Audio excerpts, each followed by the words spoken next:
আরশি সাক্ষ্যদের আনন্দের মুহূর্তগুলো কাটানোর পর আরশি এবার উপনীতার খোঁজ পেয়ে গেল। হ্যাঁ বন্ধুরা, এমনটাই দেখা যাবে তুই আমার হিরো সিরিয়ালের একদম নতুন পর্বের আপডেটে। তো এই নিয়ে বিস্তারিত জানতে হলে ভিডিওতে লাইক দিয়ে পুরো ভিডিওটি দেখতে থাকো। শুরুতেই থাকছে আরশি এবং সাক্ষ্য, তারা দুজনে মিলে মন্দিরে যায় পুজো দেওয়ার জন্য।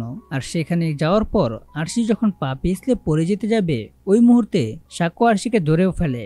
আর ওই মুহূর্তেই তারা উপনীতার হাজবেন্ডকে দেখতে পায়, সাথে রয়েছে অন্য আরেকটি মেয়ে। আর এটা দেখার পর সাক্ষ্য আর তারা দুজনেই অনেকটা অবাক হয়ে যায়। আর তারা এটাও বলতে থাকে, মাত্র কয়েকদিন আগে যার বউ মারা গিয়েছে সে কিভাবে অন্য একটা মেয়েকে নিয়ে ঘুরতে পারে।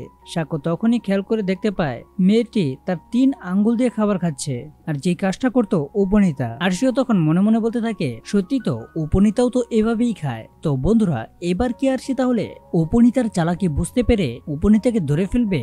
উপনীতা যে প্লাস্টিক সার্জারি করে এখনো জনসম্মুখে ঘুরে বেড়াচ্ছে, এটা কি আরশি ধরে ফেলতে পারবে? তো বন্ধুরা, এই নিয়ে তোমাদের মূল্যবান মতামতগুলো কমেন্ট করো। আর এরকম নিত্য নতুন সিরিয়ালের আপডেট পেতে এখনই চ্যানেলটা সাবস্ক্রাইব করো।